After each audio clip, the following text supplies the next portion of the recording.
Hello, Buzzkillers. It's the old professor here. It is October, and of course, in the United States of America, in the beginning of October, that means, among many things, Columbus Day is here, and we're doing two shows on Columbus. This is the first one, and we're here with a man named Sebastian Major, who does a podcast called Our Fake History. And let me tell you, Buzzkillers, there are two great history podcasts in the world. There's Now and Then with Joanne Freeman and Heather Cox Richardson, which just unfortunately has ended. And there's Sebastian Major's Our Fake History, which is enormously popular and extremely well received. And I'm jealous as hell because his show is so much better than mine. Whoa. But fortunately, he's here all the way from Ottawa via the interwebs. Hi, Sebastian. Thanks for coming on the show. My pleasure. Thanks for the very kind introduction. Well, you know, you've been doing this. We've been doing this for more or less the same amount of time, 7 years-ish. And your show is just enormously popular and is such a delight to listen to. Buzzkillers, we're going to put the link in the show notes and on the blog post for this show, so you'll be able to get his show. But you've done a fantastic series earlier this year about Christopher Columbus and all the myths associated with him. And I always used to think that, you know, there are one or two big myths about Columbus, but it turns out there are a lot. Yes, without a doubt. So, you know, back in May of 2023, I decided to finally take on Columbus, and he's been one of my white whales. So, you know, I know that you deal in the world of historical myths. So, you know, there are some that are just obvious ones that even an amateur buzzkiller, if you will, might take on and be like, hey, we all know that, you know, the Napoleon didn't shoot the nose off the Sphinx, right? There's some sort of like baby steps ones. And there's a bunch about Columbus that are sort of almost baby steps busting historical myths, if you will. So I knew that, you know, there was he was one that was on the list, but the more I dug in to the Columbus story, the more I realized that his mythological profile was way more intense than I could have ever imagined. But I perhaps should not have been surprised, because you could argue that he's one of the more important people that have ever lived, for good or for ill.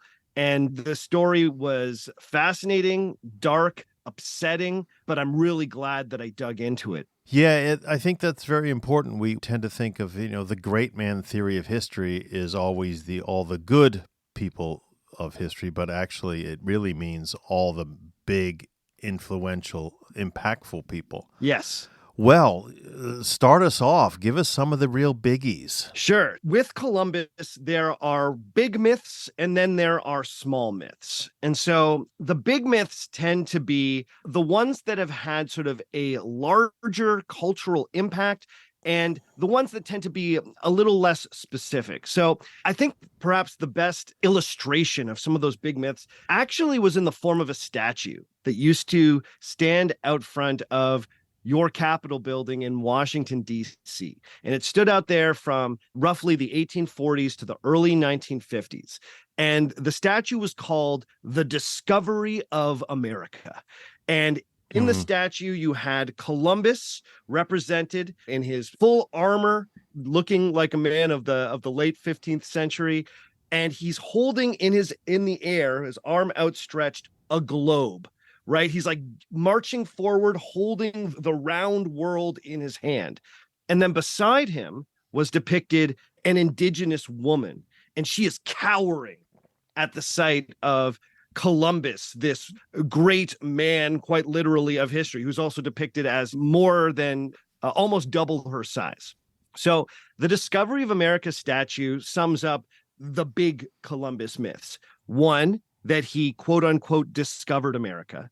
And two, that he was the first person to prove that the world was round, that otherwise people did not believe that the world was round in Europe, and that Columbus blew this wide open by his voyages. Now, both of those things are complete BS, completely untrue. And like I said, those are kind of training wheels historical myths. I think most people know that those two things are not true about Columbus. First of all, the Discovery of America thing.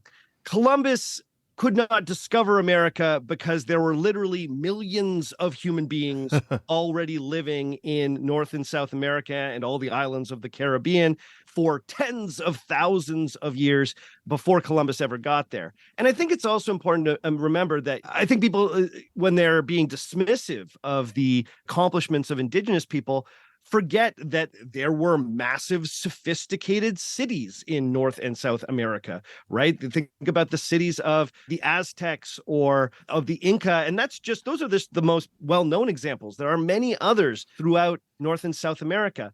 But even beyond that, all of these different cultures who are making art, who have, sophisticated forms of government, who are living human lives and have sophisticated human societies. So Columbus turning up in 1492 really should not be understood as a discovery. And that language just completely writes out the accomplishments of indigenous people from human history. So there's that.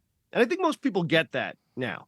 Also, the Vikings probably beat Columbus to North America about 500 years ahead of time. So even if we're just talking Europeans in North America, it's likely, and it's not 100%, but it's very likely that the Vikings beat him to it by at least 500 years. So there's that. We can just sort of start there.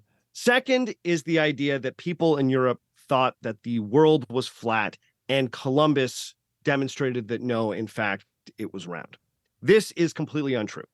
People in Europe understood that the world was round and had understood that the world was round since antiquity. Aristotle knew that the world was round. Even in medieval era, even if you're like, oh, well, people forgot the teachings of the ancients. No, like even in the medieval era, when Dante is creating his Divine Comedy and discussing, the structure of hell and heaven and purgatory, even he talks about a spherical world and then spheres that sort of create the universe beyond the earth. So a round world was completely understood. What was less understood was how big the globe actually was. Mm-hmm. Now, back in the classical era, there had been a few Greek mathematicians who did fairly accurately estimate the size of the globe. But one of the most famous ones, Ptolemy of Alexandria, whose work on science became sort of like the text for most of the medieval era, he estimated that the world was quite a bit smaller than it actually truly is. Columbus then took that data and added it to the writings of Marco Polo. And then he also got a map from a Florentine, or got exposed to a map from a Florentine map maker that also suggested that the world was even smaller than what Ptolemy had guessed. So Columbus's whole pitch when he was trying to get funding for his voyage was, don't worry, the Atlantic Ocean is super small. I've done all these calculations and we'll be in Japan in no time. Like, he thought that Japan is roughly where Cuba is today. Mm-hmm. So when people kind of talk about, well, Columbus was laughed out of the room for being this forward-thinking man of science, and these backwards medieval courtiers in the courts of Spain and Portugal just couldn't understand his vision, that's not it at all. Columbus was wrong, deeply wrong about the size of the world, and the men he was pitching this to actually had better calculations about how big the world was. They didn't think that the world was flat. They were like, no, we've been doing our own observations and looking at the works of the ancients, and we've determined that your estimation on the size of the Atlantic Ocean is way too small. So no way, man, your math is bad. And Columbus's voyages proved those naysayers right. It didn't prove them wrong. And so that's part of the myth of Columbus. And I know I'm kind of got really excited. No. That's what we want. I love this stuff. But part of the myth of Columbus that later got picked up by Italian American groups who started erecting statues of Columbus around the end of the 1800s, early 1900s. They would often include plaques that talked about how Columbus himself had been laughed at, had been written off. And in that, they saw something in their experience, right? New immigrants in the United States who were facing legitimate persecution, who were facing discrimination, and when they glommed on to that myth. And I understand why. I understand why Yeah. those, late 19th century Italian Americans were like, they laughed at Columbus too, but you know what? He ended up being a great man, and he actually founded this country. But sadly, those Italian American folks were perpetuating a myth about that man. Yeah, absolutely. We tend to forget that. It's really the Italian American movement in the late 19th century, early 20th century that helps build the Columbus story and eventually ends up in Columbus Day. That's right. It's interesting. When I was doing research for the show, I found a fascinating quote by the former governor of New York, now disgraced governor of New York, Mhm. Andrew Cuomo. During the Black Lives Matter protests, a lot of statues of Columbus were being taken down, were being defaced. They came under attack. And there was one, the most famous one is perhaps in Columbus Circle in New York City. Now, it's a hard one to actually get to because it's on this giant plinth. And so there was a lot of talk of like, will the city of New York bring down the statue of Columbus at Columbus Circle? And Cuomo said something to the effect, I don't have the exact quote in front of me, but he goes, look, I understand that some of Christopher Columbus's actions can't really be justified, and I'm not here to support the actions of Christopher Columbus.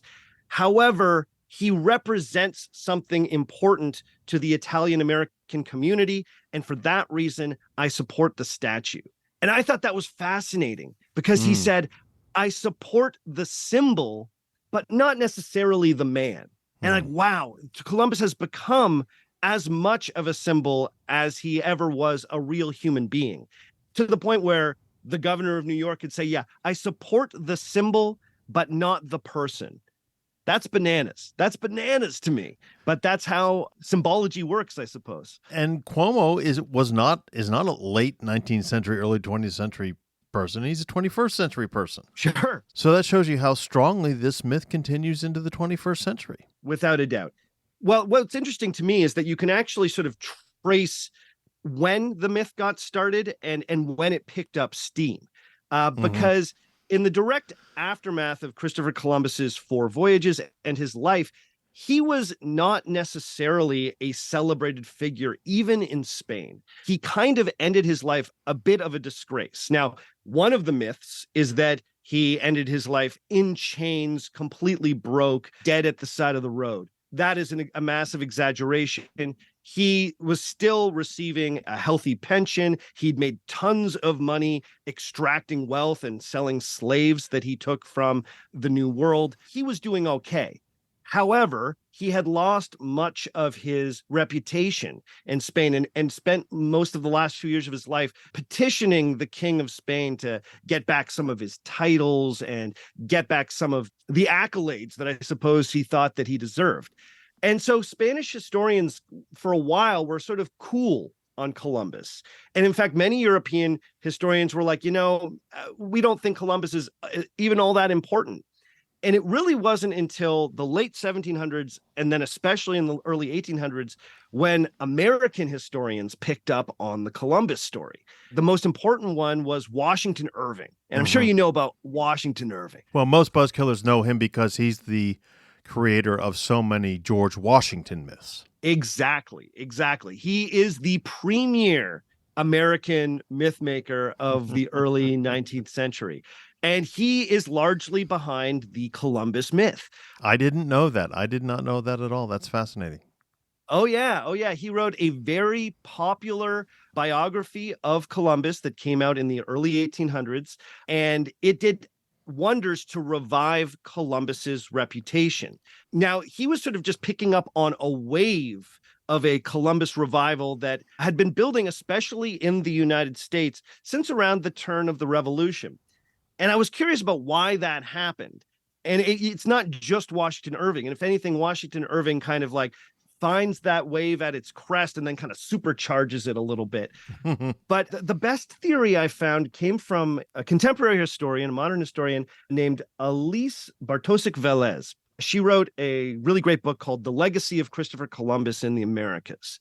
And she made the case that from some of the earliest historical texts, European historians liked comparing Columbus to the classical mythological figure Aeneas. Holy cow. Yeah, yeah. Now, by the way, Buzzkill, this is Aeneas from the Aeneid, Virgil's great long poetic story about the biggest hero in Roman mythology. Exactly, exactly. And if you don't know the story, for anyone listening out there, in a nutshell, after Troy is destroyed at the end of the Trojan War, Aeneas is one of the survivors, and he leads a band of Trojan survivors away from Troy, and they go on this big adventure, and then they eventually end up in Italy, and after a bunch of battles, they end up founding a city that goes on, it is said in the myth, to give birth to the Roman civilization, right?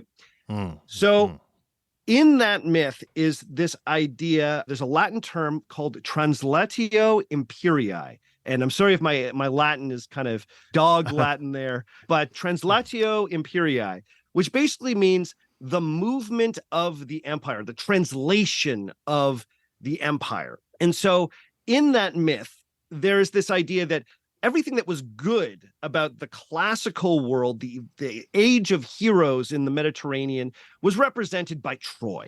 But then Troy is destroyed. And so Aeneas takes it, and then all the legitimacy of Troy gets transferred onto Rome. Now, let's go back to Columbus. So you get one of the earliest historians to write about Columbus's voyages was a Spanish historian that we call Peter Martyr. Peter Martyr's history explicitly connects Columbus to Aeneas. He talks about how Columbus's voyages are just like those of the mythological Aeneas, and by extension, what Columbus is doing is something like translatio imperii, right? Americans pick up on this idea around the time of the Revolution, right?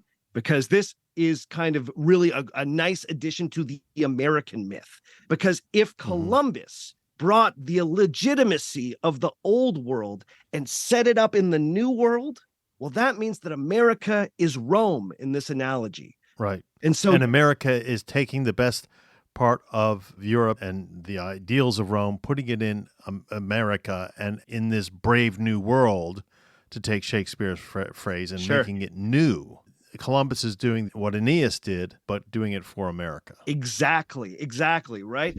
Europe plays the role of Troy, the faded but once great civilization, and America is the Rome, the one that is going to carry that torch of civilization into the future. And so Americans liked that idea of Columbus. And then the twist that Washington Irving throws on it is also Columbus is kind of a Enlightenment era man of science, just like how we like to think of ourselves in the early 19th century. So he adds the twist of like, yeah, Columbus was the one that demonstrated to backwards Europe that the world was round. Columbus was this forward-thinking man of science, just like we are in the early 19th century. And so he adds that little kind of dash of mythological pepper to the Columbus mythological stew. And again, then by the late 19th century, you've got these newly arrived Italian immigrants in America looking around and seeing statues of Columbus being used to demonstrate legitimacy and power. And if you are someone that is being persecuted or feel discriminated against, and you look and you go, wow, they're using an Italian, a man from Genoa, to represent power and legitimacy, well, we're going to take that symbol back, right? Why wouldn't you? You go, no, he's our guy. And like, you know, we should not be discriminated here. In fact, we invented this place, right? Right.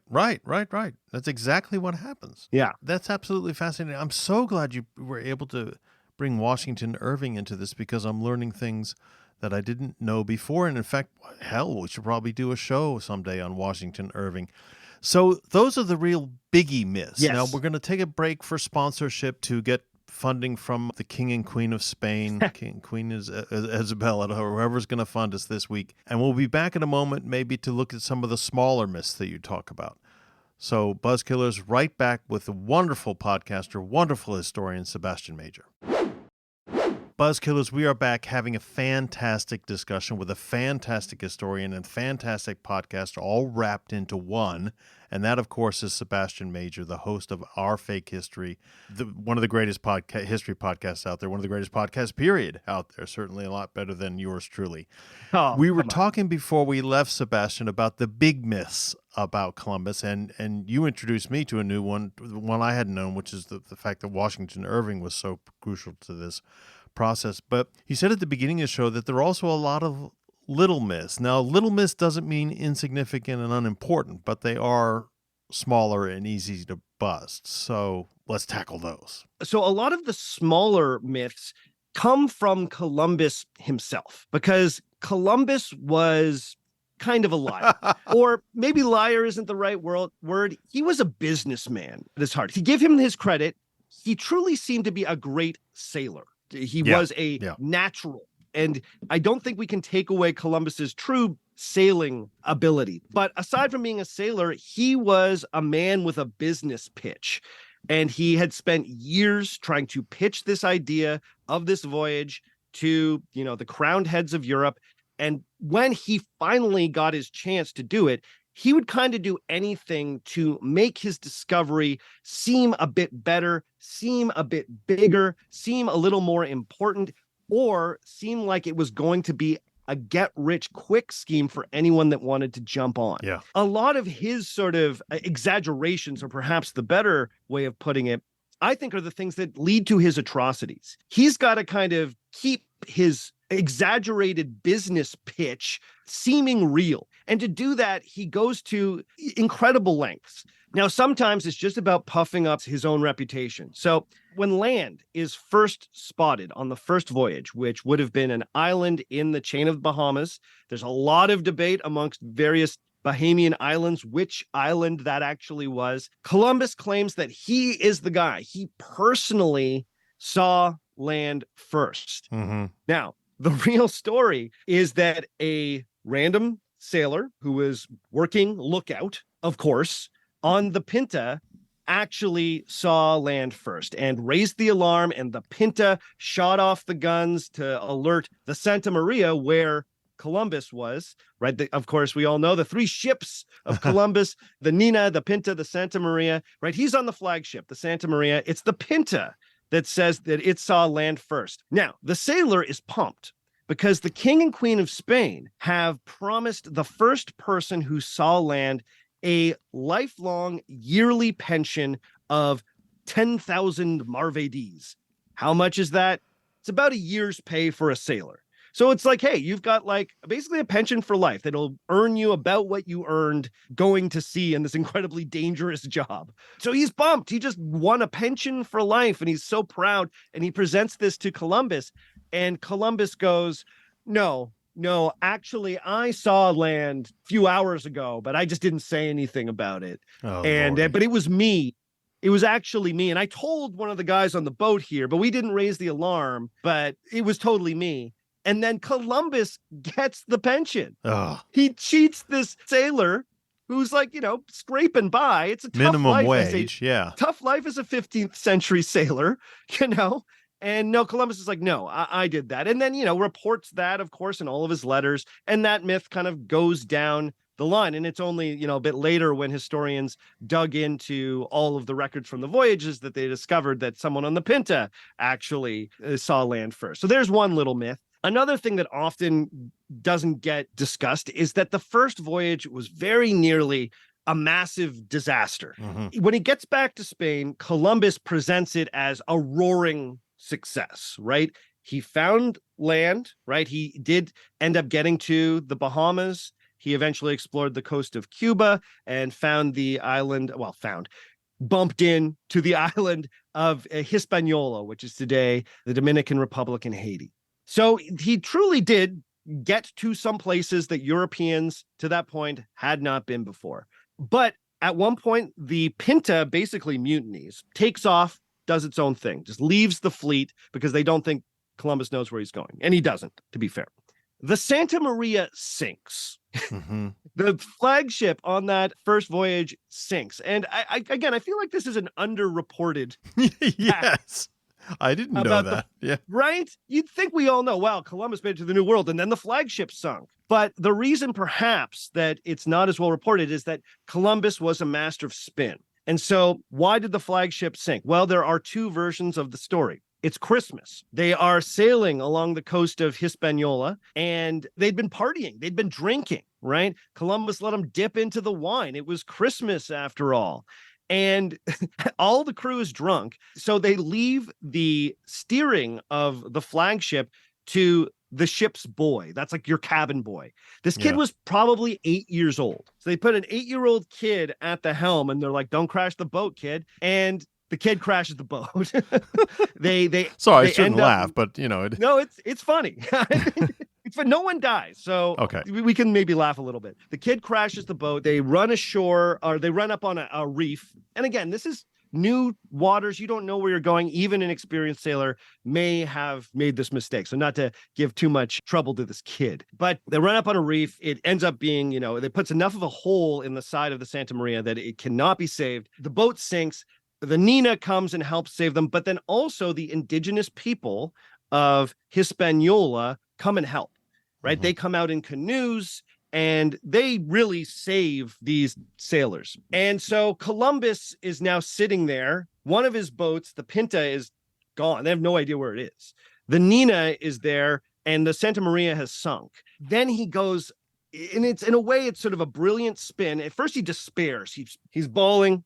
He's crying. He's like, what am I going to do? And then he goes, no, this was God's will. Mhm. He has this thing in his life where he believes he is one of God's chosen people, that he's been chosen by God to like play this incredibly important role in human history. And he goes, God wanted this. I'm going to take the refuse of the Santa Maria and I'm going to build the first European settlement on Hispaniola in this part of the world, right? He didn't even realize it was the New World yet. He thought he was kind of in Asia, but he's like, I'm going to build a settlement here. So he gets them to build a fort with the like salvaged timber from the Santa Maria. And then he leaves 30 guys there and he heads home. They eventually rendezvous with the Pinta. They make their way back to Spain. And when he's there, this whole thing is spun not like, oh my God, I lost the biggest of the three boats. I had a brilliant idea when I was there that we should actually start a colony. And so I took the Santa Maria.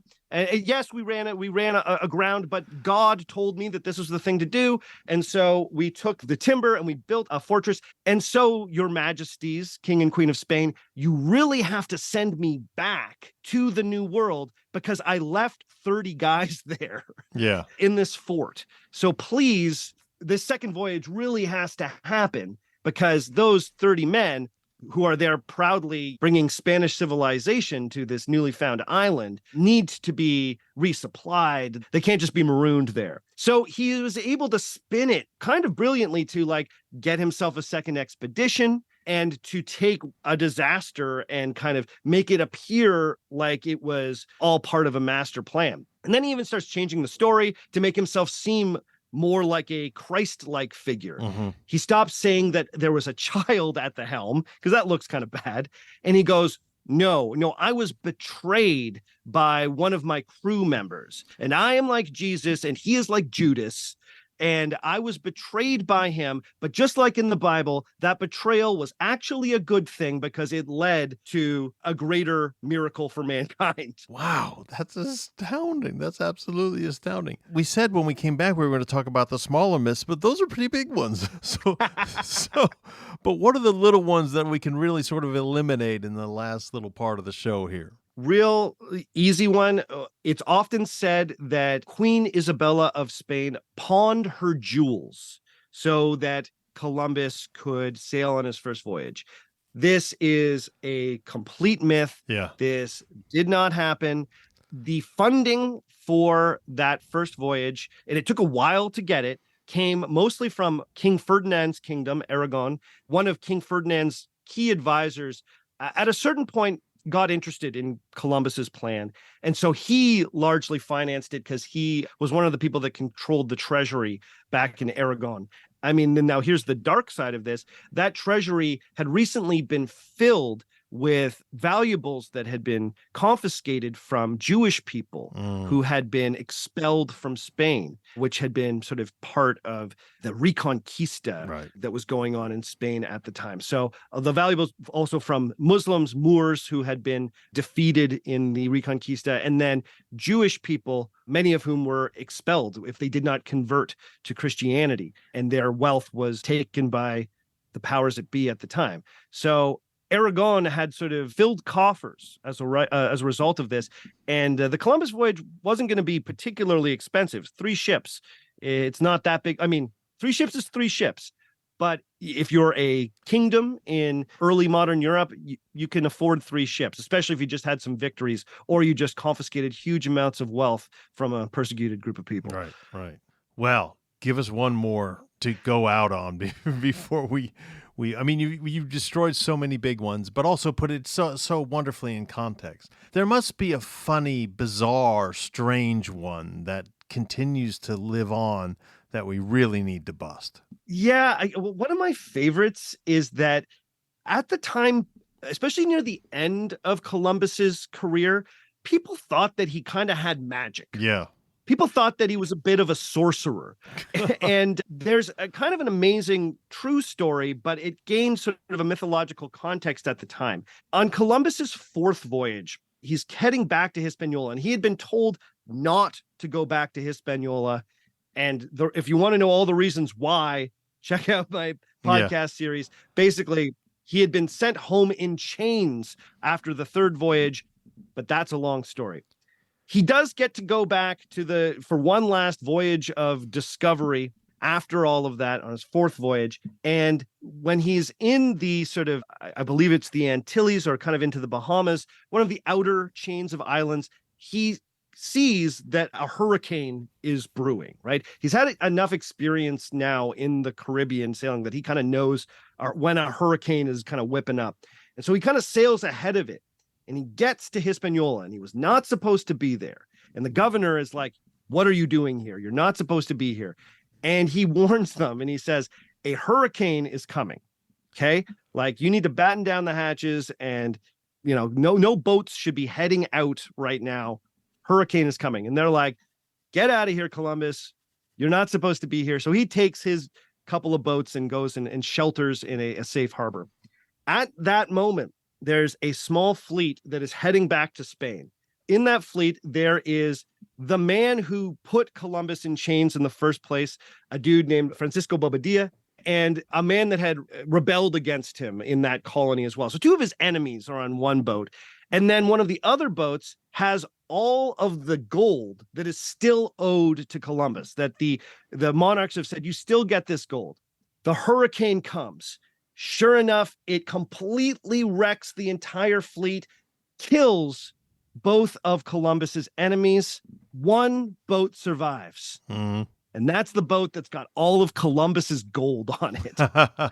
And so back in Hispaniola, they're like, well, Columbus, kind of like Prospero in The Tempest, if you know your Shakespeare, conjured the storm and like destroyed his enemies and saved his gold. And so there was this sort of aura around Columbus, like he was Prospero, that he was like this disgraced sorcerer, and that, you had careful not to cross him because he might just use his black magic on you. And it was all sort of coincidence. It was coincidence that one ship was saved. There's obviously no magic or sorcery. Pure coincidence. And again, that's the kind of story that, I'm sure when you and I read about this stuff, you go, okay, is that one real?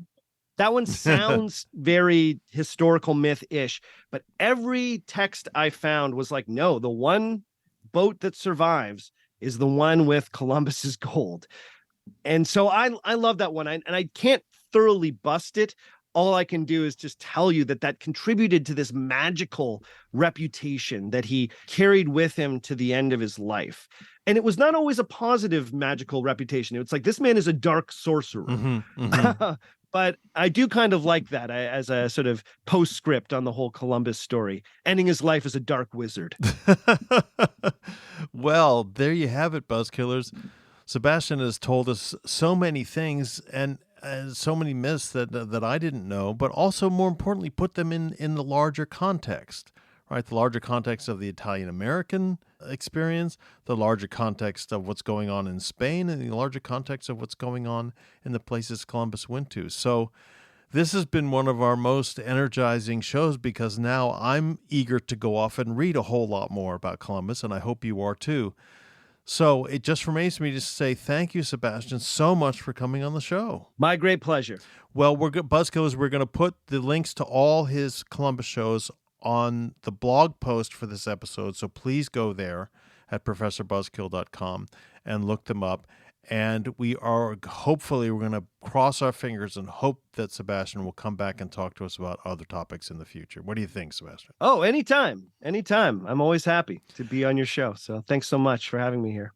Wonderful, wonderful, wonderful. Buzzkillers, we will talk to all of you next week.